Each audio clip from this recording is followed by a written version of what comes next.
I hope everybody's doing well, and just continuing where we left off the other day, actually. Today I'm going to do, and this is going to be brief, but it's going to be Matthew chapter 3, beginning at verse 13.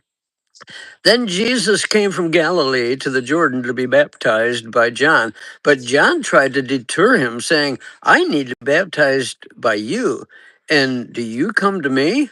Jesus replied, Let it be so. It is proper for us to do this, fulfill all righteousness. And then John consented. As soon as Jesus was baptized,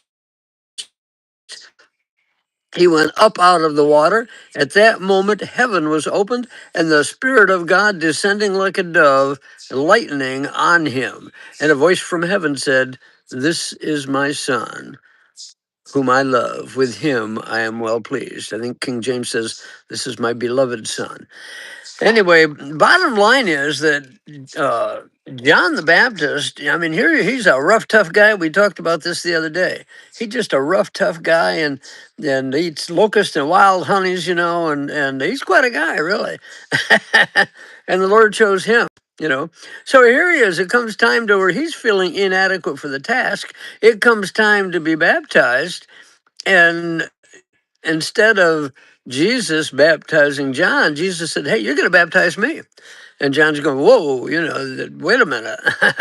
I can't do that. And Jesus said, Yeah, you're going to do it. All right. He says, let it happen because yeah, it's proper. It's a proper thing to do to fulfill all righteousness. And so there was a purpose in it.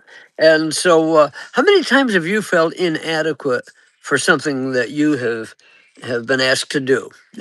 I have. That's just the way it is.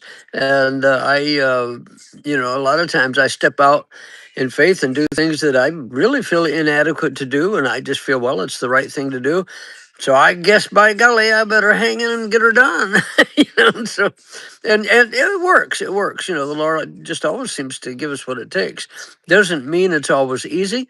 Doesn't mean it's always a thrill a minute, but we get her done. Okay. So then Jesus was baptized. He come out of the water. At that moment, heaven was opened, and he saw the Spirit of God descending like a dove and landing on him. And so you talk about a seal from God, there it was. And a voice from heaven said, This is my Son, whom I love. In him, I'm well pleased. And I've got a pretty good son. I'm pleased with him. I'm thankful for him. I hope you're thankful for your family. Um, Back to this business of, a lot of times we just do things like I started to say because it's the right thing to do. We just do it. We just know we should do it.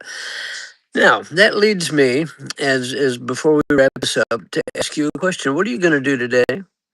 I can't hear you, but you can answer in your own heart what you think you should do today. Are you? I just encourage you to reach out and do something nice for somebody today. Go visit them if you can. Call them, lift them up, love them. Love them for Jesus. It's important. And it isn't what we say that matters. It's what we do. Don't tell me, show me. That kind of a deal. So I just encourage you, think about what you can do today just to be a blessing for somebody else, would you? And God will bless you for it.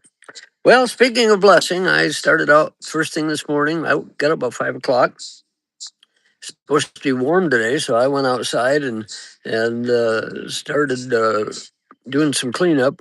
Got a bunch of weeds, got rid of a bunch of weeds, and raked up a bunch of stuff, and wanted to get that done before it got hot. So now I'm going to go out and do some grocery shopping. So then I'm going to see what I can do to be a blessing to others as well. So God bless you. Have a great day out there. Thanks for watching. I really appreciate it. And hit the like button, would you? Like. I need that. I appreciate that. Okay.